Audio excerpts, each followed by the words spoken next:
சரி, என் ஜாதக ரீதியாக நான் எந்த தெய்வத்தை வழிபடணும், அதுக்கு ஏதாவது அடையாளம் இருக்கா? நீங்கள் எந்த கடவுள் கோவிலுக்கு போகணும்னு ஆசைப்பட்ட உடனே உங்களுக்கு போகிறதுக்கான வாய்ப்புகள் கைகூடி வந்துச்சோ அந்த தெய்வம் தான் நீங்கள் வழிபட வேண்டிய தெய்வம். சார், போகிறதுக்கு எங்கிட்ட காசு இல்லை, எந்த வசதி இல்லை, எந்த சாத்தியக்கூறும் இல்லை, ஆனால் அப்பேற்பட்ட ஒரு சூழ்நிலையும் வாய்ப்பை ஏற்படுத்தி உங்களால் காசே செலவே அளிக்காமல் மற்றவங்க காசு போட்டுட்டு நீ வா நான் கூட்டிகிட்டு போகிறேன்னு சொல்லிட்டு கூட்டிகிட்டு போயிட்டு கொண்டு வீட்டிலே இறக்கி விட்டாங்களா, அந்த கடவுள் தான் உங்களை விரும்புகிறாருன்னு அர்த்தம். நிறைய பேருக்கு வாழ்க்கையில் கனவுலையே வந்து கூப்பிடுவார், நாளைக்கு நீ எனக்கு வா அப்படின்னு சொல்லிட்டு முருகன் கூப்பிட்டதாகவும் திருவண்ணாமலையார் கூப்பிட்டதாகவும் நிறைய வரலாறுகள் உண்டு. இப்படி கனவில் வந்து கூப்பிடக்கூடியவர்களும் உண்டு.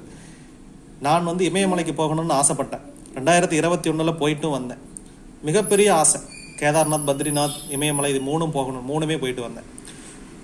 என் வாழ்க்கையில இதே மாதிரி நடந்துச்சு, உங்கள் வாழ்க்கையிலும் பல பேர் நடந்திருக்கும். அந்த தெய்வத்தை விடாப்பிடியாக பிடிச்சுக்குங்க. உங்கள் கஷ்ட காலத்தை தீர்க்கக்கூடியவர் அவர் மட்டுமே. தேங்க்யூ.